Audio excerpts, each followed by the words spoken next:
La verdad es que la mayoría de las empresas no tienen un problema de datos, tienen un desastre. Hola, soy Marcela y hoy vamos a hablar un poquito de Databricks. ¿Por qué existe y por qué si entiendes el problema que resuelve, todo lo demás tiene muchísimo más sentido? Uno de los mayores problemas de varias empresas hoy en día es que tienen datos por todas partes. Ventas en una base de datos relacional, registros de comportamiento de usuarios en archivos log, información de clientes en otro sistema, archivos CSV que alguien guardó en un servidor de hace 6 años. Todo está por separado, en formatos distintos, con volúmenes que van creciendo con el tiempo. El problema, claro, es que para analizar estos datos tienes que juntarlo todo, hacer una limpieza, hacer transformaciones, y cuando los volúmenes son grandes, las herramientas tradicionales como lo son Excel, Pandas, en nuestros computadores no van a dar la talla. Al final vamos a tener una tabla de 100 millones de filas que no va a caber en nuestra memoria. Entonces, Databricks existe para resolver ese problema. Es una plataforma en la nube que te permite procesar, transformar y analizar datos a cualquier escala. Entonces, te va a permitir hacer este proceso con archivos CSV de 200 filas hasta trabajar con petabytes de datos, usando el mismo entorno, las mismas herramientas y el mismo lenguaje. Otro detalle que me gusta bastante de Databricks es que permite que todos los roles de datos, un analista, un ingeniero de datos, un data science, puedan trabajar en un solo lugar. Entonces, el motor de fondo que tiene Databricks es Apache Spark. Es el estándar de la industria para cuando hacemos procesamiento distribuido.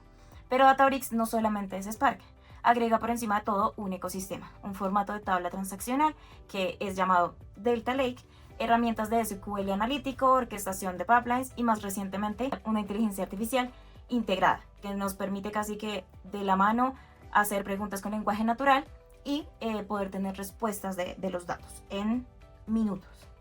En términos simples, Databricks es un lugar donde viven, se procesan y se analizan los datos. En empresas que trabajan en verdad con grandes volúmenes de datos o en proceso de tener grandes volúmenes de datos, desde una startup hasta compañías como el CERN. En este video vamos a trabajar con la versión Community Edition de Databricks. Es gratuita, no requiere tarjeta de crédito y tiene todo lo que necesitas para aprender y para proyectos reales de un tamaño razonable. Con esto en mente, vamos a ir ahora a la plataforma. Bueno, la idea es que al final de este video nosotros vamos a poder subir archivos, convertirlos en tablas y hacer preguntas sobre nuestros datos en lenguaje natural. Entonces, para iniciar nosotros vamos a ir a Databricks Community Edition y vamos a crear una cuenta. Esto lo podemos hacer utilizando un email educativo, puede ser nuestro email personal. Luego de esto, pues vamos a necesitar un código de verificación que va a llegar a nuestro correo y ya podemos ingresar a Databricks. Listo. Habiendo ingresado, esta es la vista que nosotros tenemos. A la izquierda tenemos un panel con un montón de secciones y vamos a ir por cada una de ellas, en las que algunas son muy relevantes para nosotros, pero otras pues ya son más usadas para implementaciones de equipos más grandes de datos. Entonces, como esto es una introducción, nos vamos a enfocar en las más relevantes y nos detenemos en ellas. Bueno, por aquí tenemos el home. Nada, la verdad es que nada sorprendente por aquí, es la pantalla de inicio, te muestra lo que abriste recientemente, tiene accesos rápidos y pues puedes crear ciertas cosas y tener algunas notificaciones. Luego vamos a la parte de Learn, que esta es la documentación oficial y acá pueden encontrar tutoriales, demos y hay contenido bastante bueno ahí. Entonces si en algún momento sienten que necesitan una mano o entender algún concepto en particular, esta es la sección que vale la pena consultar. Y también pueden ir a la documentación de docs.databricks.com. Esos van a ser sus dos mejores aliados para preguntas o inquietudes de Databricks. Bueno, vamos ahora con Workspace, que es aquí donde vive el trabajo. Acá esta parte sí es súper importante porque básicamente es un sistema de archivos como el explorador de carpetas de tu computador, pero este está en la nube. Entonces aquí guardas tus notebooks, que son los archivos donde vas a escribir tu código.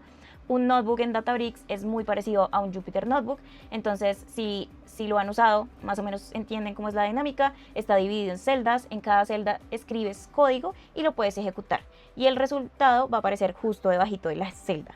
Entonces, la diferencia clave con Jupyter es que aquí el código no se ejecuta en tu máquina, se ejecuta en un clúster en la nube. Entonces, ese clúster es el que tiene la potencia de cómputo para ejecutar el código. Y tu computador solamente te va a mostrar la interfaz.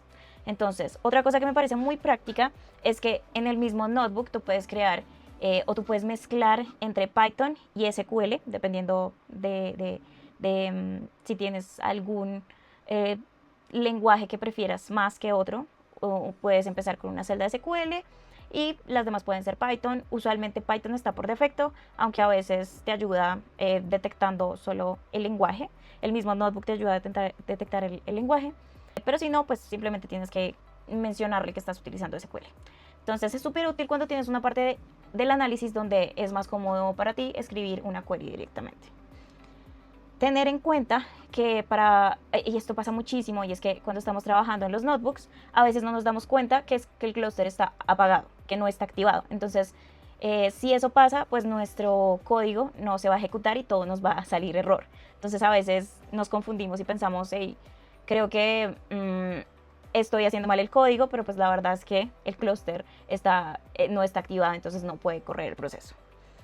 Por acá, ahora vamos a Recents, que como suena, Recents es lo último que tú abriste, entonces pues puedes ir fácilmente, si no te acuerdas de algún notebook reciente que creaste, pues puedes acá buscarlo más fácilmente.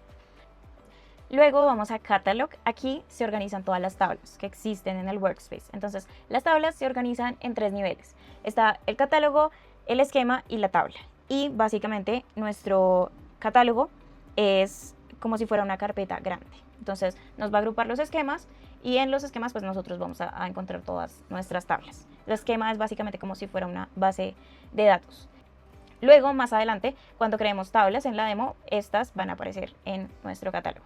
Lo bueno del catálogo es que desde aquí nosotros podemos ver información a detalle de las columnas de cada una de las tablas, los tipos de datos y una preview de los datos sin necesidad de hacer una línea de código para consultarlas directamente, sino que podemos explorarla en el catálogo mucho más fácil.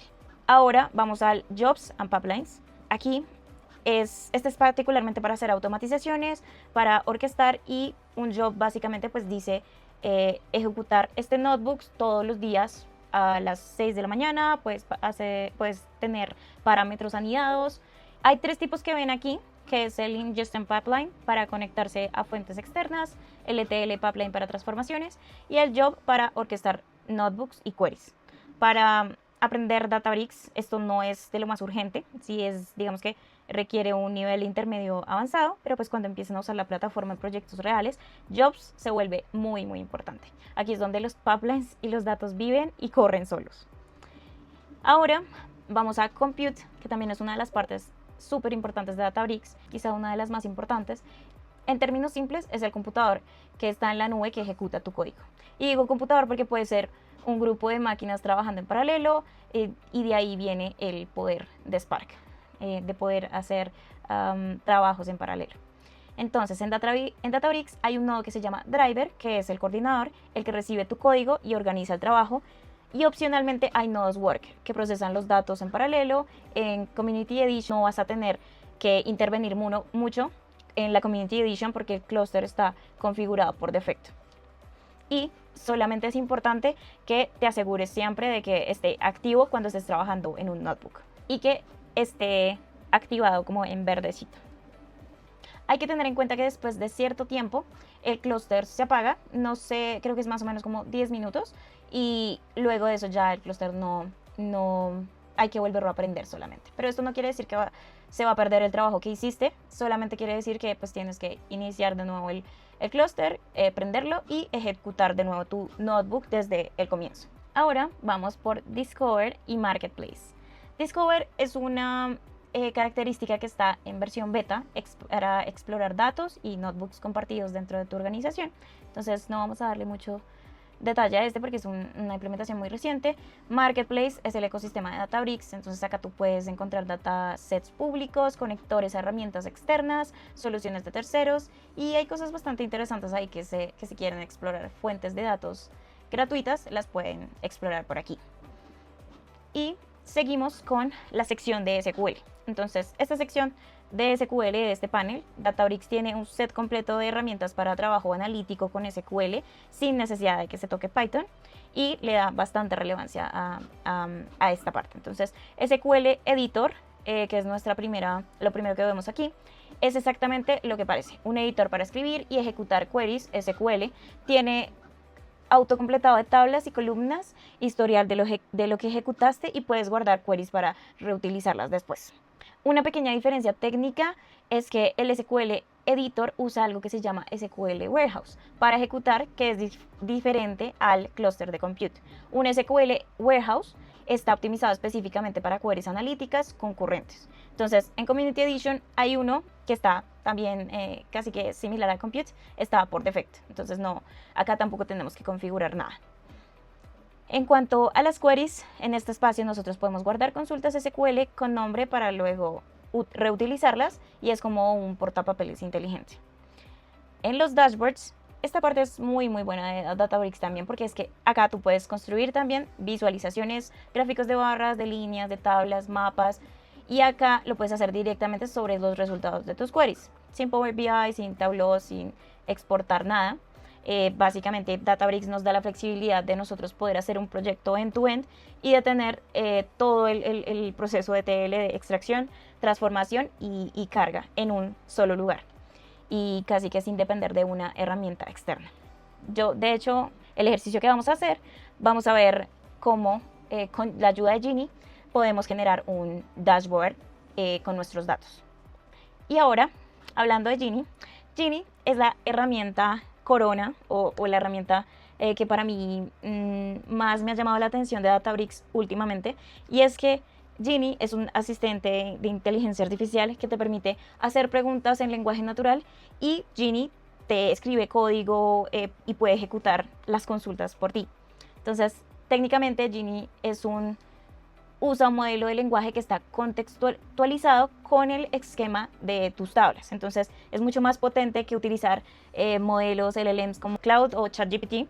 Y es que el detalle de Genie es que Genie tiene todo el contexto de tu proyecto. Y muchas veces pues estos modelos externos hay que darles el contexto y eso requiere que ocupemos tokens. Entonces no nos da como tanta flexibilidad como lo hace Genie de tener toda la información del proyecto y saber específicamente qué estamos haciendo nosotros. Entonces, sabe cómo se llaman tus columnas, de qué tipo son, cuántos valores únicos tiene cada una. Eso es lo que te permite generar un SQL relevante y no generes consultas genéricas o basura, sino que esté adaptado a tu proyecto. La advertencia que siempre doy es que Genie puede equivocarse claramente, entonces en preguntas simples es muy confiable. En lógica que ya es más compleja, pues sí es importante darle un vistazo y no confiar completamente en Genie. Entonces tratar de hacer ese proceso de auditoría, de ver que todo está funcionando correctamente, que Genie sí entendió lo que nosotros queríamos hacer con nuestros datos o específicamente el proceso que queríamos hacer. En Alerts nosotros podemos tener notificaciones cuando el resultado de una query cumple una condición. Entonces le podemos decir como, bueno, podemos poner una alerta que nos avise por email cuando las ventas del día caigan por debajo de cierto rango, y esto es muy útil en entornos de producción. Luego pasamos a Query History, que aquí es donde se guarda el historial de todo lo que se ejecutó en el workspace, quién lo corrió, cuánto tardó, si falló, y es súper útil cuando algo sale mal y necesitas rastrear qué fue lo que pasó. Tenemos el SQL Warehouse, que son los motores dedicados para SQL analítico. En la Community Edition tienen el Starter Warehouse por defecto. Luego llegamos a este apartado de Data Engineering, que muestra la historia de ejecución de los jobs. Data Ingestion tiene conectores para traer datos desde fuentes externas, bases de datos, API, servicios en la nube. Y por último tenemos este apartado de inteligencia artificial y machine learning, pero pues no lo voy a abarcar porque este es más que todo como territorio de data science y no es algo que haya utilizado en algún espacio. Entonces lo pueden explorar después. Databricks tiene una capacidad muy buena para data science, para generar y crear modelos, entonces está súper bueno explorarlo si les interesa esa parte. Bueno, teniendo un panorama general de Databricks, ahora lo que vamos a hacer es una pequeña demo en donde nosotros vamos a subir un archivo CSV y un archivo tipo JSON. Entonces los vamos a leer en un notebook con Spark, vamos a convertirlos en tablas Delta y al final vamos a explorar los archivos con Genie. Vamos a buscar que Genie nos ayude a hacer un dashboard o un reporte para nosotros tener una visualización de estos datos. Entonces, los datos que voy a usar son de una librería online ficticia, son ventas de libros a lo largo del año y un archivo de sus respectivos autores. Es simple, pero pues sirve para mostrar ese flujo completo. Lo primero que vamos a hacer acá es subir los archivos, entonces vamos a ir a la parte de Catalog, vamos a crear un volumen y ya en el volumen pues vamos a adicionar estos dos archivos. Entonces subimos el de ventas de libros y el de autores. Los archivos que nosotros vamos a subir aquí son accesibles desde cualquier notebook y nosotros podemos consultar la ruta específica y cuando vayamos a buscarlos, pues referenciar dónde específicamente están. Entonces podemos ver que el CSV pues tiene 200 filas, es simplemente la información del título del libro, categorías, ciudad, fecha, precios, unidades, canales de venta, etc. Y el JSON tiene 12 autores, con nombre, país y se siguen activos. Entonces, tiene información general, entre ellos está García Márquez y el único colombiano del listado y el único con Nobel. Bueno, luego de cargar los archivos, nosotros lo que vamos a hacer es crear un notebook, que en este caso es nuevo análisis. Luego de esto lo que hice fue básicamente leer ese primer archivo CSV. Lo que hice fue pues cargar la ruta obteniéndola de la parte del catálogo. Entonces cargamos la ruta y simplemente visualizamos el data frame que se creó. Y ya acá nosotros pues podemos ver información del ID de venta, título, categoría, ciudad, fecha, precio, entre otros. Y aquí abajito lo que vamos a hacer es crear esa Delta Table. Entonces ponemos el nombre de la tabla, buscamos escribir pues ese data frame en formato Delta y guardar esa tabla específicamente con el nombre que le asignamos y simplemente pues crearla. Entonces hacemos la creación de la tabla y ya luego acá hacemos una consulta en SQL. Como les dije, podemos cambiar entre SQL y Python. En este caso vamos a hacer una consulta sencilla para ver si la tabla Delta se creó. Y acá ponemos select start from el nombre de la tabla y ponemos un limit. Usualmente se pone un limit si la tabla es demasiado grande para que la consulta se haga un poco más rápido. Pero en este caso la verdad es que no es tan grande, entonces no era necesario. Y acá podemos ver que efectivamente tenemos la tabla creada con todos los campos que se tenían originalmente. Ahora lo que vamos a hacer es simplemente hacerlo ahora con el formato JSON. Acá en el formato JSON lo único que cambia es ese tipo de formato de entrada. Entonces hacemos la lectura en el formato JSON y lo cargamos y podemos visualizar luego el data frame. Y acá podemos ver que nosotros tenemos la información de los autores, su ID, si está activo, los libros publicados, nombre, país, etc. Hacemos el mismo proceso para crear una tabla Delta, que es básicamente poner el nombre de nuestra tabla, el formato que va a ser Delta y guardar en nuestra tabla. Simplemente ponemos un overwrite y guardamos esta tabla. Ya luego de creada la tabla, volvemos a hacer una consulta de SQL simplemente para confirmar que está creada la tabla en Delta y ya podemos ver exactamente la misma información de cada uno de los autores. Acá luego lo que hice fue, bueno, a partir de esta información de estas dos tablas que tenemos, quería hacer un reporte simple y quería que Gini me ayudara a representar estos datos de forma visual. Entonces acá le pregunto a Gini que me dé una mano poniendo las tablas que creé en un dashboard y que me ayude a crearlo.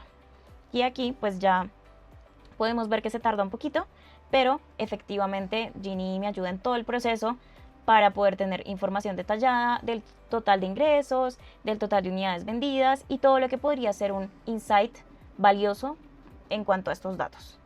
La verdad es que obviamente podemos especificar qué tipo de información nos interesa más, pero pues en este caso era un dashboard genérico para poder tener un consolidado de todo lo que se tenía en esas dos tablas. Y listo, eso es todo. Databricks tiene una capacidad increíble y la verdad es que con la incorporación reciente que se hizo de Gini, muchísimo más, porque pues ya no se requiere completamente de habilidades técnicas, sino que también pues personas que no tengan tanto un nivel técnico puedan en lenguaje natural poder trabajar con sus datos y la verdad es que esto pues permite que cualquier persona pueda trabajar, tanto que tenga un background técnico o no técnico, todos puedan trabajar en un mismo lugar. Tanto el ejecutivo que necesita información de los datos como un perfil de Data Science. La verdad es que Databricks es una plataforma muy buena que actualmente pues tiene una gran relevancia en el mundo de los datos y vale la pena bastante que le demos un espacio en nuestro proceso de aprendizaje como ingenieros de datos o como cualquier persona que quiera involucrarse en datos. Y eso es todo. Bueno, chao.